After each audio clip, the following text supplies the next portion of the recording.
Thomas the tank engine has worked his branch line for many years and knows it very well.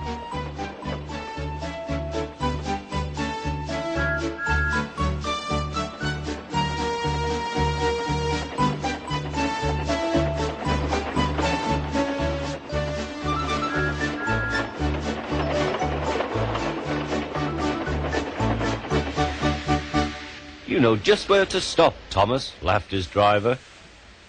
You could almost manage it without me. Thomas had become conceited. He didn't realize his driver was joking.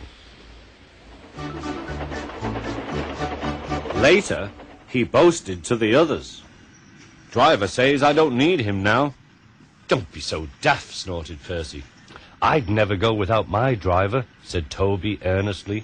I'd be frightened. Huh, boasted Thomas. I'm not scared.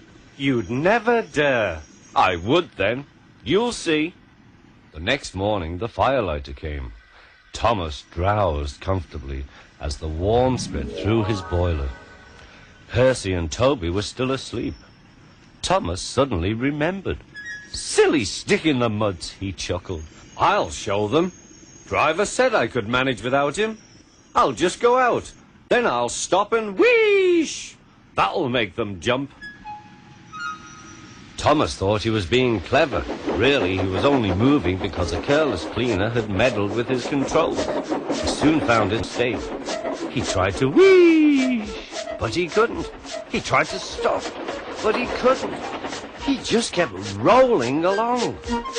He didn't dare look at what was coming next. There was the station master's house. The station master was about to have breakfast. Horrors! Cried Thomas, and shut his eyes. The house rocked. Broken glass tinkled. Plaster was everywhere. Thomas had collected a bush on his travels. He peered into the room through its leaves. He couldn't speak.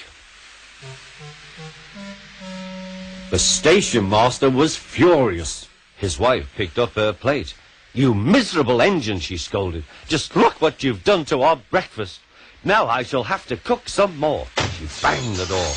More plaster fell. This time it fell on Thomas. Thomas felt depressed. Workmen propped up the house with strong poles and laid rails through the garden. Meanwhile, Donald and Douglas arrived.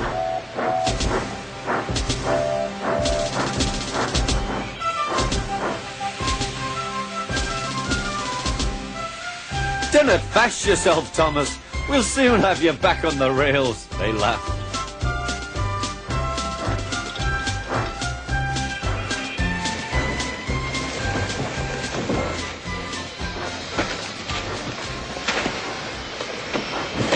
Donald and Douglas, puffing hard, managed to haul Thomas back to safety. Bits of fencing, the bush, and a broken window frame festooned his front, which was badly twisted. The twins laughed and left him. Thomas was in disgrace. There was worse to come. You are a very naughty engine. I know, sir. I'm sorry, sir. Thomas's voice was muffled behind his bush. You must go to the works and have your front mended. It will be a long job. Yes, sir. Meanwhile, a diesel rail car will do your work. The diesel, sir? Thomas spluttered. Yes, Thomas. Diesels always stay in their sheds till they are wanted. Diesels never gallivant off to breakfast in station masters' houses.